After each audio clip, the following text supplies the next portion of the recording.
이 저녁 시간 함께 말씀을 듣고 예배 드리기 위해 나오신 사랑하는 성도님들을 주님의 이름으로 축복하고 환영합니다. 또한 온라인으로 예배 드리시는 성도님들에게도 하나님의 귀한 은혜와 축복이 가득하기를 소망합니다. 오늘 말씀의 제목은요, 내 옷에 손을 댄 사람은 이라는 말씀의 제목으로 함께 좀 은혜를 나누려고 합니다. 인생엔 정말 수많은 일들이 있습니다. 제가 그렇다고 많이 산 거는 아니지만 제가 살아온 그 삶 가운데에서 참 굴곡이 있습니다. 심한 굴곡은 아닙니다. 그냥 여러 가지 일들이 있다라는 것이죠. 근데 저보다 더 먼저 이 세상을 살아가신 우리 선배님들을 보면 더 많은 일들이 있으셨을 것입니다. 인생에는 수많은 일들이 일어납니다. 그 중에는 기쁜 일도 있고 행복한 일도 있습니다. 그리고 또 반면에는 우리를 힘들게 하는 일도 있고 불행하게 하는 일도 있습니다.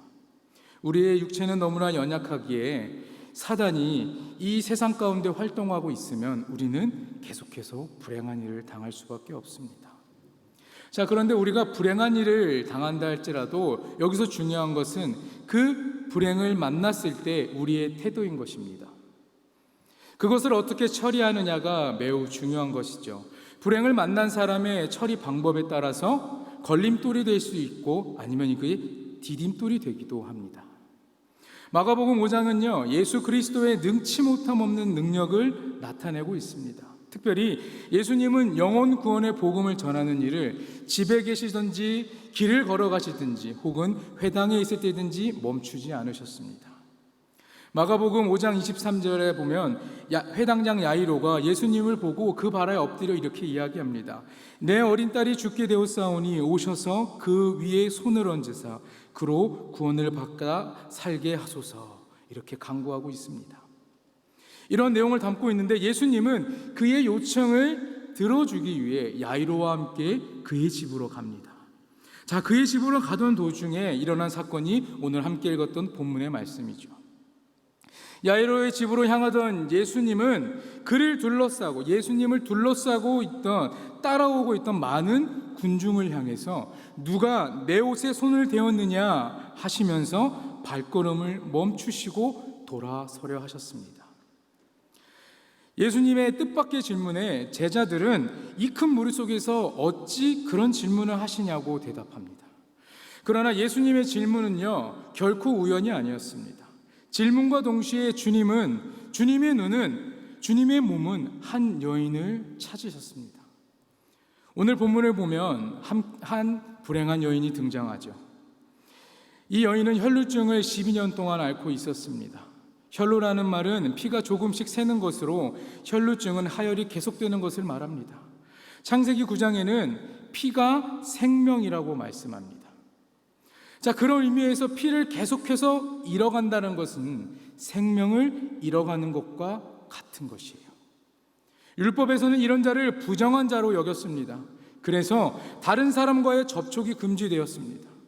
그리고 공중의 모임, 그 다음에 성전에 가는 것 또한 금지가 됩니다. 더욱 안타까운 것은 혈루증을 앓은 여인들은 남편에게 이혼까지 당하기도 했습니다.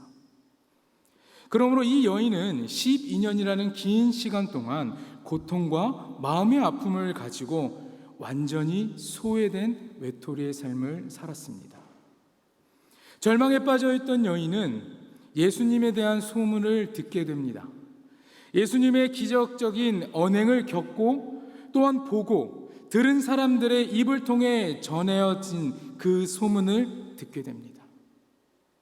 여인은 예수님에 대한 소문을 듣고 예수님께 나아가서 예수님의 옷에 손을 댑니다.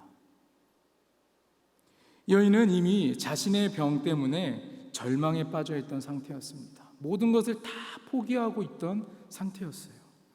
12년이라는 그 시간 동안 몸과 마음은 모두가 약해질 대로 약해져 있었고 혈루증으로 인해 부정하다 여겨졌기 때문에 더욱더 소외받는 삶에 절망에 빠질 수밖에 없었습니다.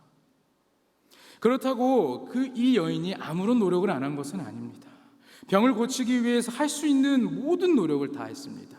26절에 보면 많은 의사에게 많은 괴로움을 받았고 가진 것도 다 허비하였으되 아무 효험이 없고 도리어 더 중하여졌던 자에, 소망을 품고 많은 의사들을 찾아갔지만 정반대의, 소망의 정반대의 마음인 절망의 마음만 가득해서 돌아왔습니다. 그리고 또한 가진 것들을 다 허비하면서까지 노력했지만 자신의 건강이 의사에게 있어서 혹은 세상에 있는 물질에게 있지 않다라는 것을 깨닫게 됩니다.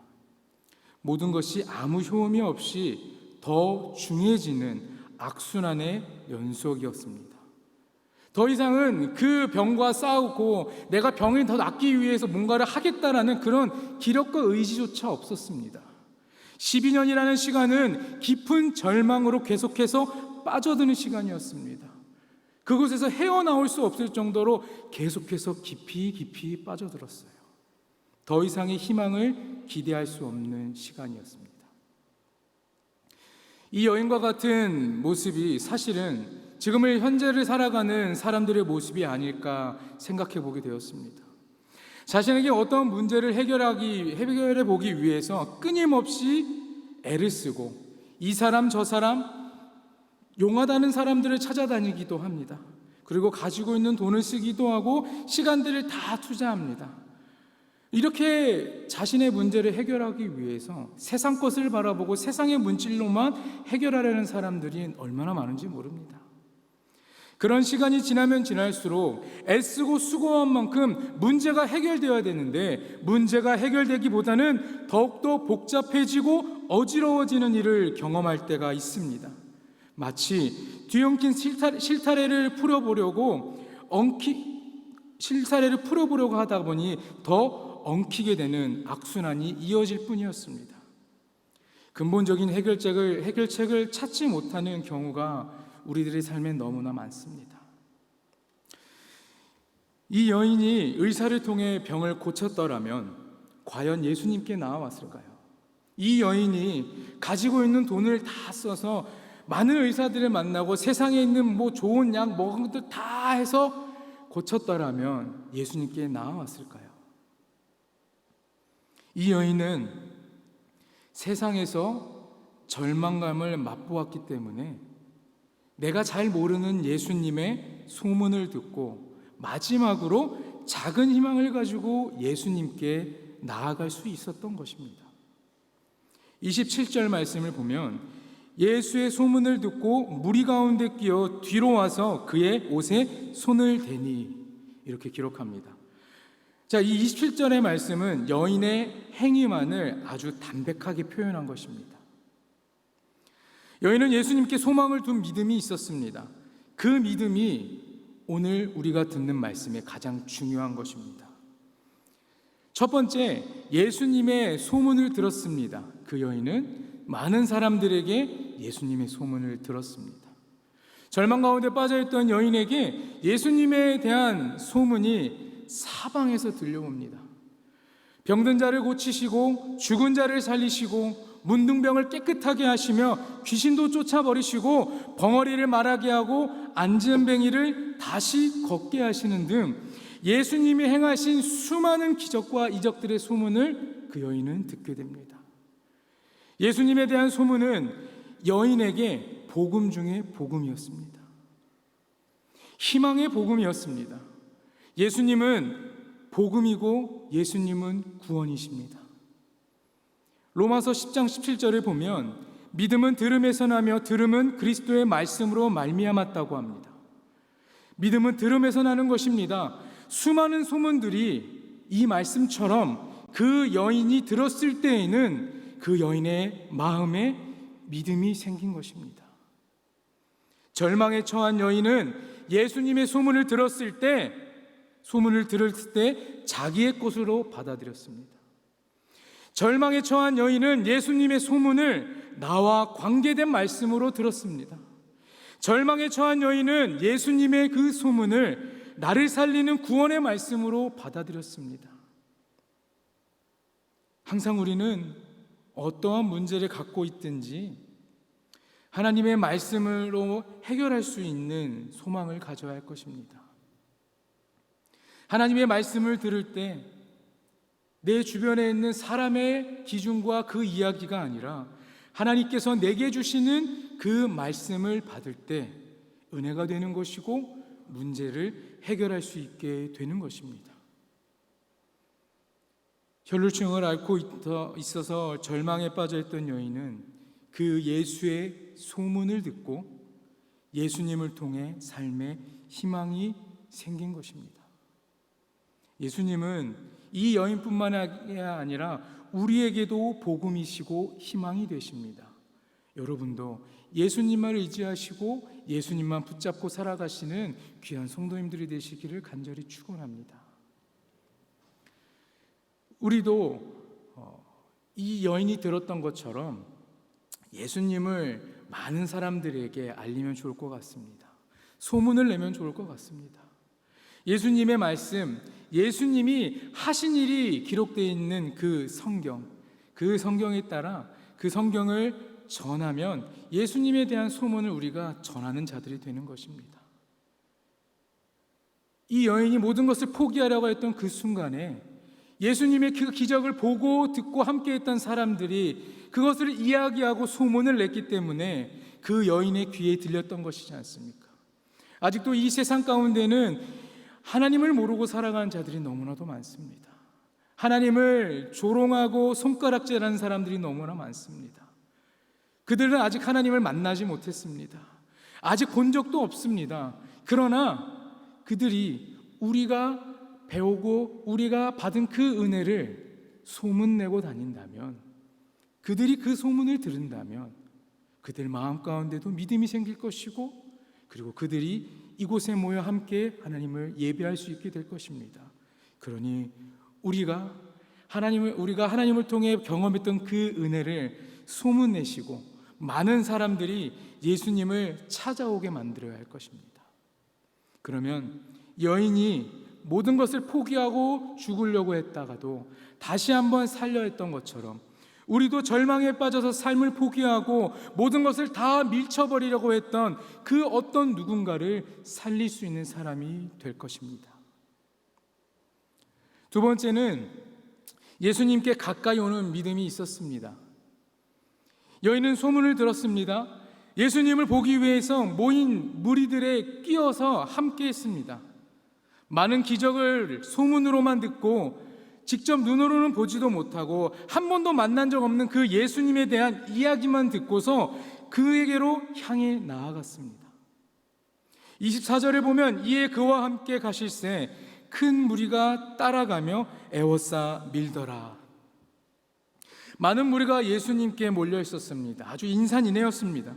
여인은 그 무리 가운데 끼어 들어가 있었습니다. 그런데 여러분, 이 여인은 어떤 여인이었죠? 혈루증을 앓고 있던 여인이었습니다. 그렇기 때문에 몸이 이미 몹시 쇠약해 있었습니다. 걷기조차 힘든 몸이었습니다. 그 무리들을 뚫고 주님께 나아간 것이 기적과 같았습니다. 어지럽고 피곤하고 힘없는 몸으로 주님께 나아갔습니다. 수많은 무리에 밀리고 또 밀리는 그 사람들 속에서 나는 예수님을 만나야 한다, 나는 예수님만이 나를 살릴 수 있다는 것을 고백하고 그 마음에 새겼기 때문에, 그 간절함과 믿음을 가지고 있었기 때문에 그는 부서져가는 그 몸을 가지고 그 수많은 무리 속에, 궁중 속에 들어가 예수님께 나아갔던 것입니다. 예수님을 만나야 한다는 이 간절함은 자신이 가지고 있는 모든 것을 내어드린 간절함이었습니다. 사람을 비집고 예수님께로 가면서 많은 사람들과 신체 접촉이 있었습니다. 만일 거기 있던 수많은 사람들이 나중에 이 여인이 자신과 접촉했다는 사실을 알게 되면은 당시 율법에 따라서는 여인은 돌에 맞아 죽을 수도 있었습니다. 그러나 여인은 목숨을 걸고 예수님께 나아간 것이에요. 지금도 분명 간절함을 잃고 살아가는 자들은 너무나 많을 것입니다. 그러나 그리스도인답게 우리는 이 여인과 같은 간절함을 무장하고 있어야 합니다. 내가 내 몸이 부서진다 할지라도, 내가 지금 주님을 만나러 가는 그 상황이 전혀 할 수 없는 상황이고 그런 환경이라 할지라도 그것들을 이겨내고 극복하면서까지 모든 간절함을 다해 예수님께 나아갈 수 있어야 합니다. 예수님은 요한복음 6장에 자신을 찾아오는 자를 내어 쫓지 않으신다라고 말씀하셨습니다. 나의 상황과 문제와 환경을 보지 말고 오직 주님만을 바라보고 가까이 다가가는 간절함으로 주님 곁에 함께 하시는 여러분 모두가 되기를 간절히 소망합니다. 세 번째는요, 그의 옷에 손을 대는 믿음입니다. 여인은 무리를 비집고 예수님께 가까이 다가갔습니다. 그의 옷을 만지게 됩니다. 28절에 보면 이는 내가 그의 옷에만 손을 대어도 구원을 받으리라 생각함일러라. 그의 옷에만 손을 대어도 구원을 받으리라. 부정한 자는 다른 사람의 몸에 닿을 수 없었습니다. 앞에서도 말씀드렸듯이 신체가 접촉했다는 것을 알게 되면 죽임을 당할 수도 있었습니다.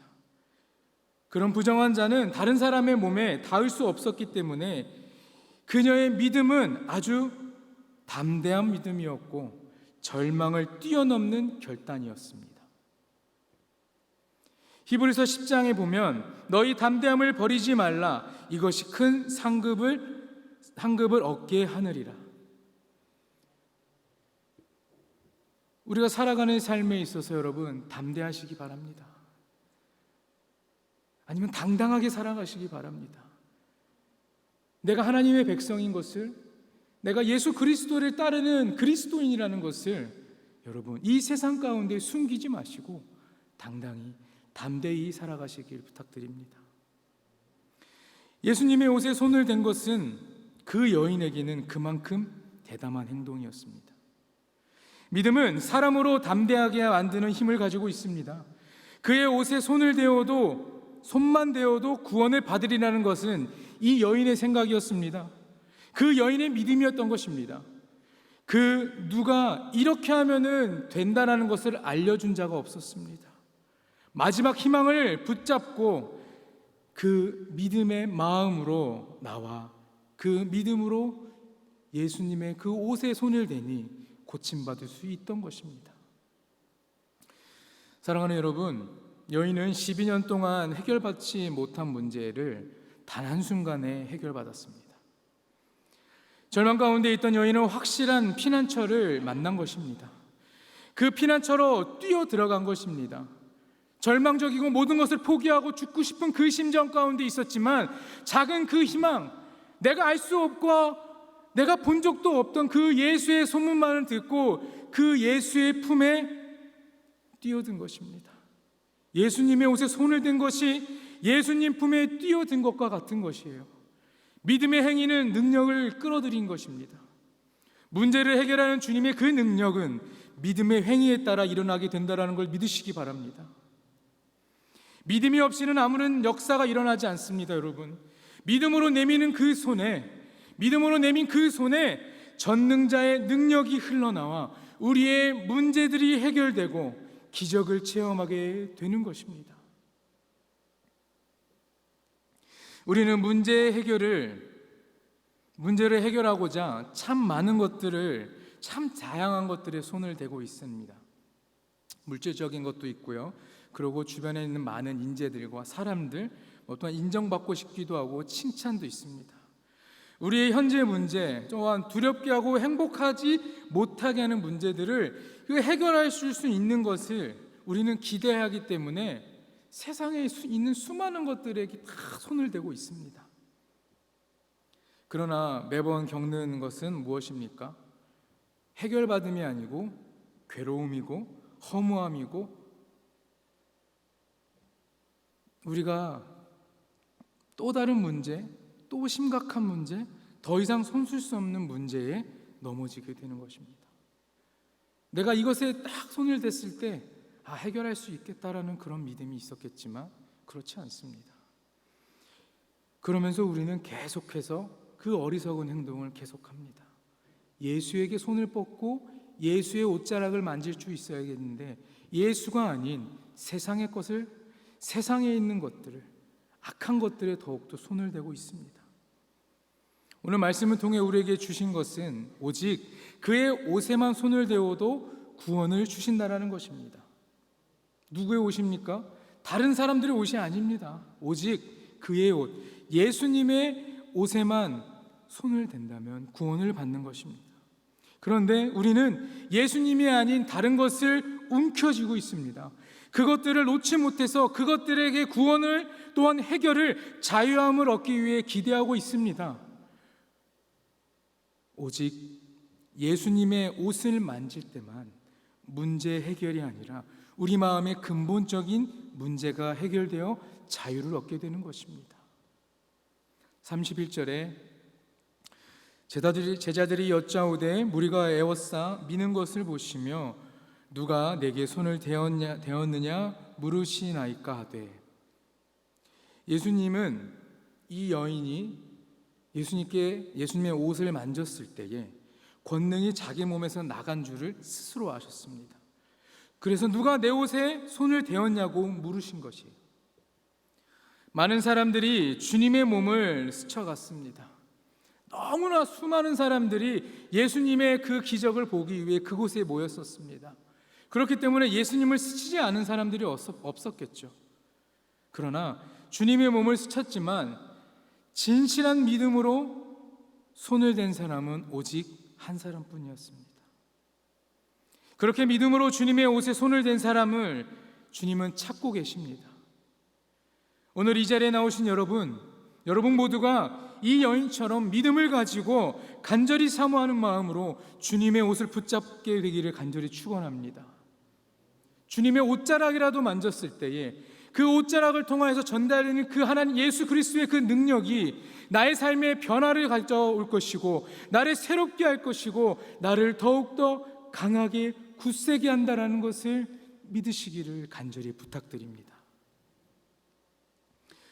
32절과 33절을 보면 예수께서 이 일 행한 여자를 보려고 둘러보시니 여자가 자기에게 이루어진 일을 알고 두려워하여 떨며 와서 그 앞에 엎드려 모든 사실을 여쭈오니.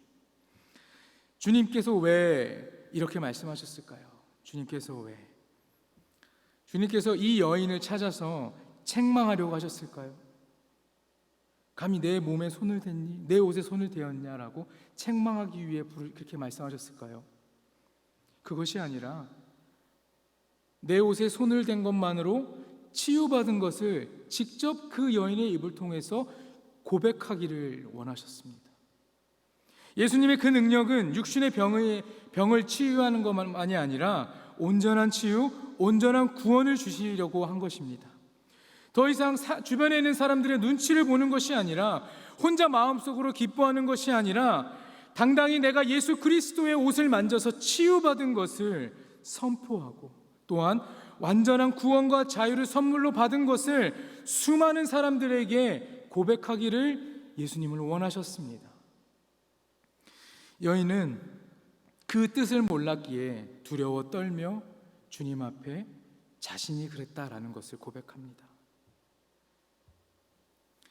무리의 사람들은 부정한 자가 몰래 자기들과 함께 들어왔다라는 사실을 알았다면, 부정한 자가 함께했다라는 것을 알았으면 화가 났었을 수도 있습니다. 그러나 부정한 자가 다른 사람을 만지면 그 사람도 부정하게 되겠지만, 부정한 자가 예수님을 만지게 되면 예수님이 부정해지는 것이 아니라 예수 그리스도를 인해 정결한 자가 되는 것입니다. 예수님의 거룩함이 옮겨지며 부정한 자가 정결한 자로 변화받게 된다는 것이에요. 30절 마지막에 보면 누가 내 옷에 손을 대었느냐라고 이렇게 질문합니다. 누가 내 옷에 손을 대었느냐? 이 질문은 기적과 한 여인을 소개하시기 위한 예수님의 질문이었습니다. 예수께서 제자들과 무리에게 하신 이 질문, 아무런 절차도 없고 경고도 없이 그 일어났던 위대한 그 기적을 자신을 따르고 있던 수많은 사람들에게 알리고 싶으셨습니다. 주님의 능력을 힘입어서 혈루증에서 자유케 된 그 여인의 신앙과 구원을 선언하기 위해 누가 내 옷에 손을 대었느냐 하며 걸음을 멈추시고 그 여인을 찾으셨던 겁니다.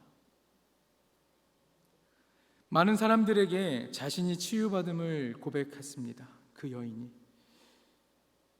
이웃과의 관계의 회복과 이 고백은 하나님께 감사하며 영광을 돌리게 하는 것이었습니다.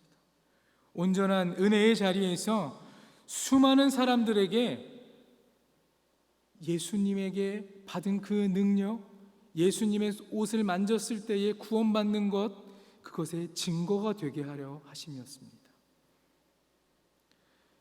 여인의 이야기를 들은 사람들은 크게 놀랐죠.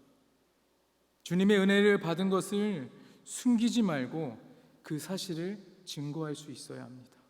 여러분들도 하나님께 받은 그 은혜, 하나님께 받았던 그 경험들, 체험했던 그것들을 숨기지 마시고 주변에 있는 사람들, 세상의 많은 이들에게 소문내시기를 부탁드립니다. 예수님의 옷에 손을 대는 순간부터 부정함은 사라지게 되는 것입니다. 예수님은 그 여인의 믿음을 보시고 그 여인에게 축복해 주셨는데 34절의 말씀을 함께 읽도록 하겠습니다. 함께 읽겠습니다. 시작. 예수께서 이르시되 딸아 내 믿음이 너를 구원하였으니 평안히 가라 내 병에서 놓여 건강할지어다. 아멘. 혈루증은 치유되고 이미 건강해졌습니다. 그러나 예수님 몰래 은밀하게 그 예수님의 옷에 손을 대면서 치유받았던 여인의 마음은 아직도 자유하지 못했습니다. 온전한 치유가 되지 못했었습니다. 그러나 예수님께서는 이 여인을 딸아, 내 딸아 라고 부르시며 자녀 삼아주시고 은밀한 행동을 책망하지 않으시고 구원하게 한 그 믿음을 오히려 칭찬하셨습니다. 12년 동안 평안이 없던 그 여인의 마음, 그 여인의 삶에 예수님으로 인해 평안을 얻게 축복해 주셨습니다. 우리는 어떤가요? 주님께 진실한 믿음으로 손을 뻗고 계십니까? 그 예수의 옷을 만지고 싶어서 그 예수의 옷에 손을 대기 위해서 손을 내밀고 계십니까?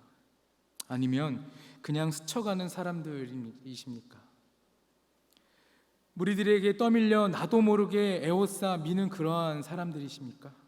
아니면 진실하게 믿음을 가지고 주님을 만지는 사람이십니까? 그냥 떠밀려 스쳐가면 이런 놀라운 일을 만날 수 없습니다. 수백 명, 수천 명이 몰려와도 누가 진실한 믿음으로 주님을 찾으시는지 아십니다. 누가 믿음으로 만지시는지 알고 계십니다. 주님은 오늘도 누가 믿음을 가지고 주님을 만지시는지, 누가 주님의 놀라운 능력을 체험하게 될 것인지를 알고 계십니다. 나는 무엇을 붙잡고 있는지, 아니면 무엇을 만지기 원하는지 생각해 보시기 바랍니다. 능력은 오직 예수님으로부터 오는 것입니다.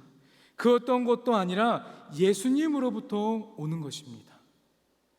나는 애쓰고 해야 할 것 같은 문제를 해결하고자 하는 것, 낳고자 애를 쓰는 것이 아니라 예수님께 믿음으로 나아가고자 힘써야 하는 것입니다.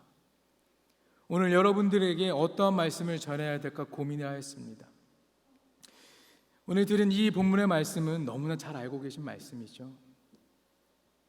그런데 우리가 하나님 앞에 예배하고 신앙생활함에 있어서 이 믿음은 그 어떤 것과도 바꿀 수 없는 가장 우선시 되는 것입니다. 나에게 믿음이 없다면 정말 예수님을 보기 위해 둘러싸고 있던 그냥 스쳐가는 수많은 사람으로 끝나버리는 것입니다. 이곳에 나와 말씀을 듣고 찬양도 하고 기도도 하지만 신앙생활 하는 것 같지만 이 세상에 썬데이 크리스찬들이 얼마나 많습니까? 주일날 와서 말씀을 듣고 주일 나와서 예배 드리니 나의 믿음과 나의 신앙은 하나님이 보시기에 엄청 크고 기뻐하시는 것이다라고 생각할 수 있습니다. 그러나 여러분, 우리의 믿음은 내가 결정하는 것이 아닙니다. 하나님께서 결정하시는 것이에요. 그러니 여러분, 간절하게 이곳에 나와서 똑같이 찬양하고 똑같이 기도하고 똑같이 말씀은 들으시겠지만 그 순간순간 받는 은혜는 다르고 그 순간순간 임하시는 그 하나님의 뜨거움의 역사는 다르다는 것을 여러분 기억하시길 바랍니다. 믿음이 없으면 역사가 없습니다. 믿음이 없이는 하나님을 기쁘시게 못하는 것입니다. 그래서 여러분들과 함께 이 마음을 나누고 싶어 말씀을 정하게 되었었습니다. 예수님의 소문을 듣고 예수님께 나아오고 믿음으로 그의 옷을 만지고 또한 분명한 방향을 주십니다.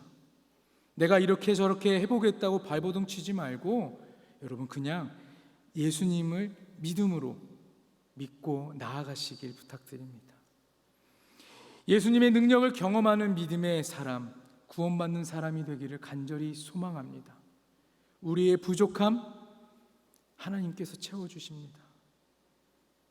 내가 세상에서 보기에 어떻게 저 사람이 크리스찬이지라고 할 수도 있지만 세상의 기준, 사람의 기준이 아니라 우리는 말씀으로 하나님의 기준으로 예수 그리스도의 기준으로 살아가야 할 것입니다. 여러분의 삶에 예수님을 정말 만졌을 때, 예수님의 옷자락을 만졌을 때에 이 여인처럼 마음 가운데 있고 삶에 해결되지 않은 근본적인 문제들이 해결될 수 있도록 여러분의 마음에 그 큰 믿음을 가지고 구원받는 여러분 모두가 되기를 소망합니다. 예수님의 옷을 댄 사람은 믿음의 사람입니다. 예수님의 옷에 손을 댄 사람은 구원받은 사람이라는 것을 기억하시고 여러분의 삶 가운데에 늘 주님의 말씀만 묵상하고 늘 주님의 이름을 부르짖으며 살아가시는 여러분 모두가 되기를 간절히 소망합니다. 함께 찬양하겠습니다.